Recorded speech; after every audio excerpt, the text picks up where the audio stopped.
Na dnešním koncertu budou díla, která v Košicích ještě nikdy nezazněla. Já začnu tím nejzajímavějším. Představte si, že Paganiniho houslový koncert bude hrát maďarský flautista. No, já jsem slyšel nahrávku, ten chlap na to hraje jako Paganini na housle a jak víte, flétna má jenom jeden otvor, na který se hraje a on hraje i dvojhlasně. Jak to dělá, to nechápu. Přijďte, určitě si ho poslechněte.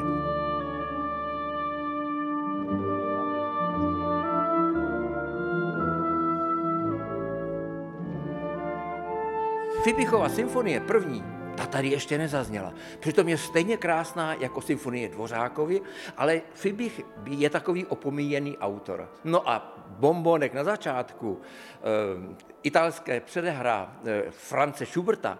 Víte, ta vznikla tak, když Franz Schubert byl na jedné opeře ve Vídni, italské opeře, potom šel s přáteli domů, říkal, takových předeher já napíšu za noc tucet. A oni říkali, vsaď se, že ne.